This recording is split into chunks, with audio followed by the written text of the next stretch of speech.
अतः अष्टम अध्याय। सुत जी कहने लगे कि हे तपोधने, भगवान विष्णु और श्री कृष्ण जी के वचन सुनकर नारद जी अत्यंत प्रसन्न हुए, परंतु फिर भी प्रश्न करने लगे।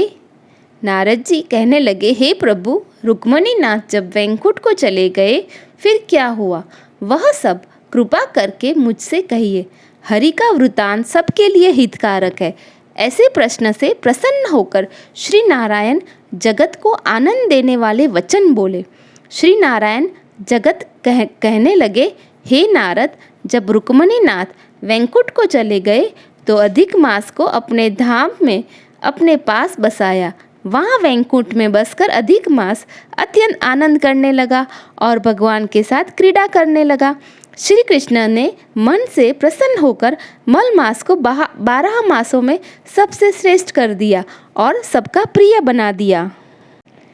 इस प्रकार भक्तवत्सल भगवान युधिष्ठिर और द्रौपदी को कृपा से देखते हुए अर्जुन से बोले, हे राजसिंह, दुख में डूबे होने के कारण तुमने तपोवन में आए पुरुषोत्तम का आदर नहीं किया और वृंदावन चंद्र का प्रिय मास आपके वन में रहने से अनजाने से चला गया।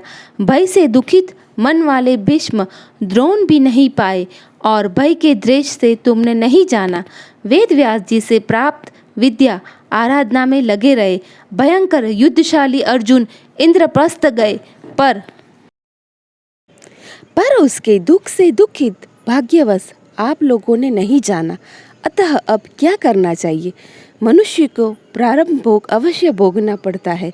मनुष्य प्रारंभ से ही सुख दुख भय और आनंद को प्राप्त होता है।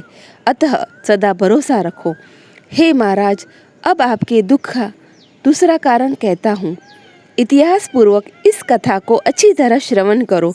कृष्ण कहने लगे, यह द्रौपदी पूर्व जन्म में महाभाग्यशाली ब्राह्मण की पुत्री थी। कुछ काल व्यतीत होने पर 10 वर्ष की हो गई। अपने पिता की यह एक ही पुत्री थी और बड़ी चतुर, गुणवंती और सुंदरी होने के कारण यह पिता को अत्यंत प्रिय थी। यह पड़ोसिन सखियों का सुख देखकर पुत्र पौत्र की इच्छा करने लगी और विचारने लगी कि ऐसे मेरे भी अच्छे गुण और भाग्य वाले भर्ता और सुख देने वाले श्रेष्ठ पुत्र किस तरह उत्पन्न हो, परंतु प्रारंभ में तो पहले ही नाश कर दिया। क्या करूं? क्या किसी मुनि के पास जाऊं या किसी तीर्थ में जाकर वहां पर रहूं? मेरा भाग्य से मेरा पंडित पिता भी मूढ़ हो गया है। विवाह काल प्राप्त होने पर भी मेरे जैसे मेरी जोड़ी पीड़ा तथा कुमारी में स्वामी का सुख जैसा मेरी सखियाँ जानती है, मैं नहीं जानती। आकुल तथा व्याकुल वाले मनोरथ की चिंता से मेरी भाग्यवती माता पहले कैसे मर गई। शोक और मोह की तरंगों से पीड़ित कन्या का पिता यह मेघावी ऋषिराज भी पृथ्वी में विचरने लगा, पर कन्यादान के निमित्त जोड़ी का वर ढूंढने पर नहीं मिलने से अपने मनोरथ में निराश हो गया। पुत्री के उसके अपने दुर्भाग्य से टूटा संकल्प का पिंजरा होने से उसको महादारुण तीव्र ज्वर हो गया। तब वह ऋषिराज सब शरीर से अतिशूल होने के कारण व्याकुल हो गए और श्वास पर श्वास से युक्त होकर लौटे।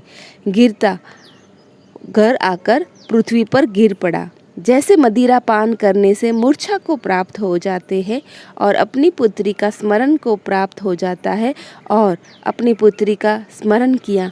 जब तक पुत्री भय से व्याकुल होकर अपने पिता के पास आई, तब तक वह मरने के सदृश्य हो गया। देवयोग से अकस्मात कांपता हुआ और कन्यादान के प्रसंग से उठे हुए महोत्सव से रहित, पूर्व काल के लिए गृहस्थी धर्मों से रहित होकर संसार की वासना को छोड़कर हरि के मन को लगता वह मेघावी ऋषिराज श्री हरि पुरुषोत्तम को स्मरण करने लगा। हे श्री कृष्ण, हे गोविंद, हे हरे मुरारे, हे दामोदर, हे दीनानाथ, हे ऋषिकेश्वर, आपको नमस्कार करता हूँ। आप मेरी इस संसार रूपी समुद्र से रक्षा कीजिए। इस प्रकार मुनि के वचन सुनकर बहुत जल्दी भगवान के पार्षद मरे हुए मुनि के जीवात्मा को लेकर भगवान वैकुंठ धाम को चले गए और वह पुत्री पिता को मरण सुनकर हाय हाय कर रोती और पिता की देह को गोदी में लेकर विलाप करने लगी। अत्यंत दुखित होकर दारुण विलाप करती हुई मानो उसका पिता जीवित हो अत्यंत व्याकुल होकर कहने लगी, हाय पिता, मुझको किस सहारे छोड़कर विष्णु लोक में चले गए। हे तात, अब मैं बिना पिता के किसके पास रहूंगी। न मेरा कोई भाई है न कोई कुटुंब, मेरी तपस्विनी माता भी नहीं है जो मेरे भोजन तथा वस्त्रों की चिंता करती। अब इस दशा में मैं मर जाऊंगी, जीने से अब क्या काम है। उसे इस प्रकार बारंबार रोते और विलाप करते हुए सुनकर उस वन के रहने वाले ब्राह्मण सोचने लगे कि अत्यंत करुणा भरे स्वर में इस तपोवन में कौन रोता है। फिर तपस्वी मेघावी ऋषि की पुत्री का रोना निश्चय करके वहां पहुंचे और वह वहां पुत्री की गोद में मरे हुए मुनि को देखकर वन के सब रहने वाले भी रोने लगे और पुत्री की गोद में मुर्दे को लेकर शमशान घाट में ले जा अंत्येष्टि विधि से चारों तरफ काष्ठ लगाकर जला दिया और कन्या को समझाकर सब अपने अपने घरों में चले गए और कन्या ने धैर्य धारण कर यथाशक्ति खर्च करके अपने पिता को औध्वर्देही क्रिया की। इति श्री ब्रह्मनारद्य पुराणे पुरुषोत्तम मास महात्मने श्री नारायण नर संवादे कुमारी विलापे नामाष्टोम्य अध्याय समाप्त।